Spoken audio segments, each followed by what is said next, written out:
According to the United States Surgeon General, we're living through a loneliness epidemic. 1 in 4 adults say they feel completely isolated, disconnected, alone. But that statistic doesn't tell the whole story, because there's another kind of silence spreading quietly beneath it. A silence that isn't accidental.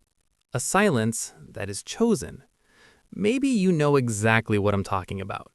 Your phone lights up. A familiar name appears, someone who has called you hundreds of times before. And this time, you stare at the screen, you breathe, and you decide, not today, not tomorrow, not anymore. And something strange happens in that moment. The world doesn't collapse. Your life doesn't fall apart. The sky doesn't crack open. Instead, everything becomes quiet, not empty, not lonely, quiet. The kind of quiet that feels like your nervous system finally exhaled. And that's the part nobody talks about. Because according to the narrative we're all supposed to believe, cutting people off should feel tragic. You should feel guilty. You should feel lonely. You should feel broken. But instead, you feel something dangerous. Peace. So the real question isn't why you stopped answering. The real question is this. When did you become the person who could walk away and not look back? Because you weren't always like this. There was a time when you were the dependable one, the one who answered at 2 in the morning, the friend who listened to the same problem again and again, the partner who carried emotional weight that wasn't yours, the family member who kept the peace when everyone else was at war. You became the emotional paramedic in everyone else's disaster. Someone's relationship collapsed, they called you. Someone lost their job, they called you. Someone needed advice they had no intention of following. They called you. And every time, you answered. You absorbed their chaos like a sponge. But here's the strange thing about emotional sponges. Eventually, they become saturated. And saturation changes your nervous system. Because human beings were never designed to carry unlimited emotional weight. At some point, your brain starts doing something ancient and protective. It stops negotiating, and it flips a switch. Psychologist Stephen Porges explains this through what's known as the polyvagal theory. Your nervous system has multiple survival modes: connection, mobilization, protection. And when social interactions repeatedly drain you, your system quietly exits the connection mode. It enters something colder, something quieter, something called the dorsal vagal response. In simple terms, shutdown, withdrawal, energy conservation. Not because you're broken, because your brain has decided something important. People are expensive, emotionally expensive, psychologically expensive, energetically expensive. And when your system decides the cost is too high, it stops paying. Which raises a deeper question. Where did your nervous system learn that connection could be dangerous in the first place? For many people, the answer goes back further than they'd like to admit. Back to childhood. Maybe you learned to read the room before you learned to read books. Maybe you knew your parents' mood from the sound of their footsteps in the hallway. Maybe you knew that one wrong word could change the emotional temperature of the entire house. And without realizing it, you adapted. You became observant, hyper-aware, emotionally intelligent in a way children should never have to be. Psychologist Murray Bowen described this pattern as emotional cutoff. It's what happens when closeness comes with unpredictable consequences, when love and stress arrive in the same package. So the child develops a strategy. Distance. Not dramatic distance, strategic distance. The kind that lets you breathe. The kind that keeps the emotional temperature manageable. And years later, that same blueprint shows up in your adult relationships. Someone gets too close, too demanding, too chaotic. And your nervous system recognizes the pattern instantly. It whispers something simple. This will cost you. And when you've paid that cost too many times before, you stop paying. You withdraw. You disappear quietly. and the people around you start saying strange things. You've changed. You're distant. You're isolating yourself. You're pushing people away. But here's the uncomfortable truth most people refuse to say out loud. Sometimes distance isn't dysfunction. Sometimes distance is data. Because when you cut someone off and your body relaxes, that feeling isn't random. It's information. If you remove someone from your life and suddenly sleep better, that's information. If your anxiety disappears the moment someone stops texting, that's information.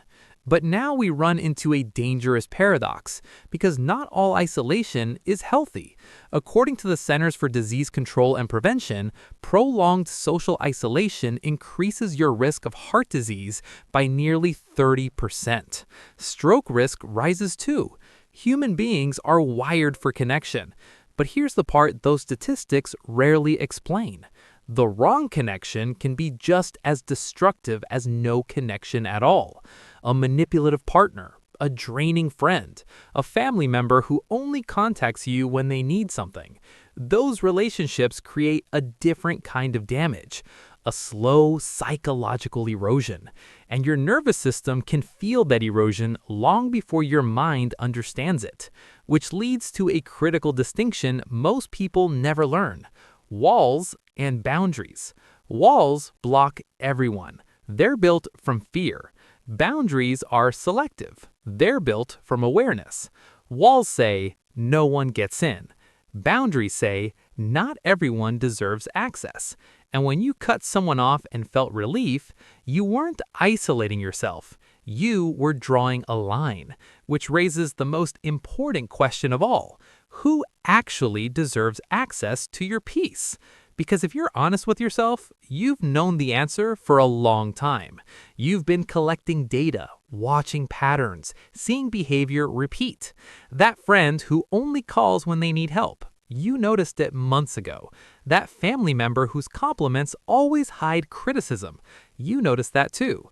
That person who showers you with affection, then disappears when things become real, you saw that cycle long before it ended, which leads to a fascinating discovery about people who quietly cut others off. They aren't impulsive, they're pattern readers. In fact, research published in Nature Neuroscience found that people exposed to early emotional stress often develop heightened activity in the brain's threat detection systems. Their minds become extraordinary at recognizing social patterns, tiny signals, subtle changes in tone, micro-expressions, inconsistencies between words and behavior. Your brain becomes something like a radar system, constantly scanning, constantly learning, which means when your intuition says, this person will drain you, it isn't paranoia, it's pattern recognition. But here's a question that changes everything. If your nervous system became this intelligent at detecting emotional danger, is your solitude really a weakness, or is it the first time in your life you've actually listened to yourself? Because what you're experiencing might not be loneliness at all. It might be something far more powerful, something ancient, something misunderstood, something most people never allow themselves to experience: solitude. And the moment you understand the difference between solitude and loneliness, your entire relationship with people changes. But that difference hides a dangerous truth, a truth most people discover too late. And once you see it, you'll never look at relationships the same way again. We'll uncover it next. Part 2. The Power of Selective Connection. Remember the question we left hanging. If cutting people off brought you relief, was that isolation or was it protection? The answer lies in a distinction most people never make. Loneliness and solitude look identical from the outside. Both involve being alone. Both involve quiet spaces. Both involve fewer voices around you, but psychologically, they are completely different worlds. Loneliness is the absence of connection you desperately want. Solitude is the presence of peace you intentionally chose. And once you experience real solitude for the first time, it can feel almost shocking. Your phone is quiet, but the quiet doesn't hurt. Your schedule is lighter, but the emptiness feels breathable. You begin to notice something strange. Without constant emotional noise around you, you can actually hear your own thoughts. And for many people, that moment is the first time they've met themselves, which explains why others sometimes react negatively when you start protecting your space. Because the moment you withdraw from unhealthy dynamics, you disrupt invisible systems. Think about it. If you were the one who always listened, who absorbs the complaints now? If you were the emotional mediator, who calms the chaos now? If you were the reliable rescuer, who saves everyone when things collapse? Your absence forces people to face problems they used to outsource to you. And humans hate losing emotional convenience. So suddenly you hear things like, "You've changed, you're distant, you're isolating yourself, you're pushing people away." But here's the brutal truth hidden inside those accusations. Often what they really mean is, "You stopped being useful to me."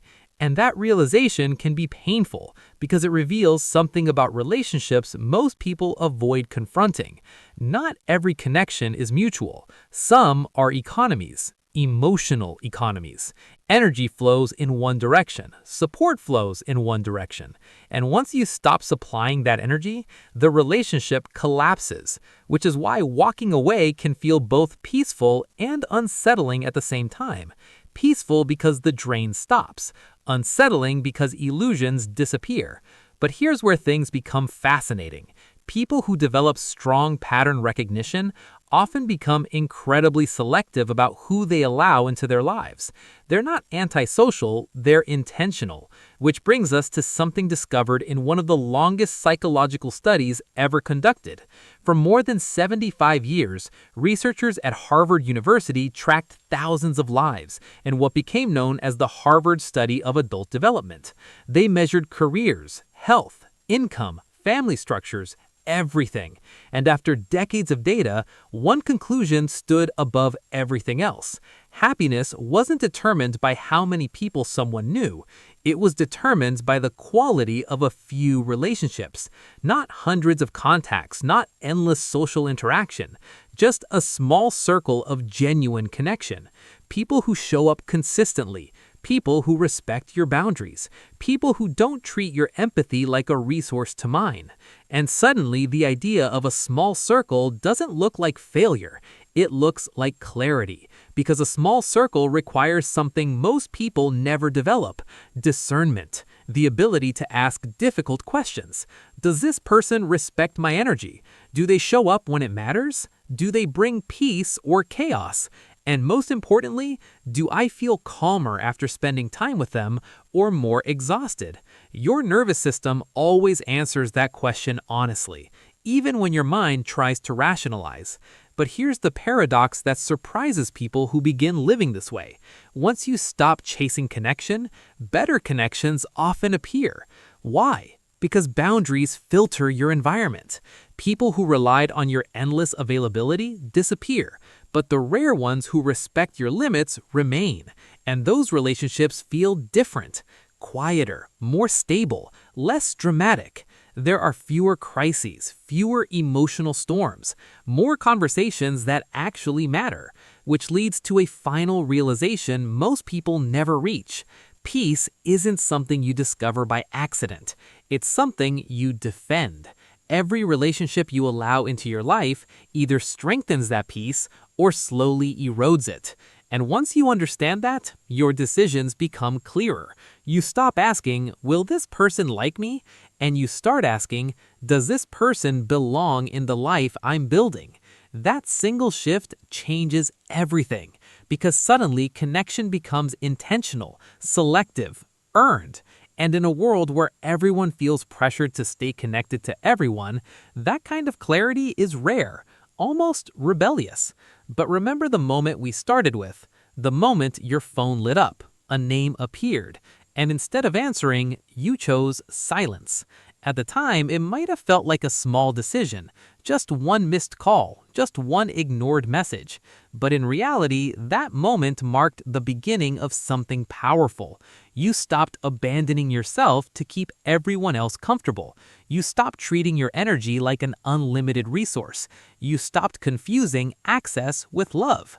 And in doing so, you discovered something most people spend their entire lives searching for: peace that doesn't depend on other people's chaos. So if your circle is smaller now, if your phone rings less often, if your life has become quieter, don't rush to fill that silence. Sometimes silence isn't emptiness. Sometimes silence is the sound of a nervous system that finally feels safe.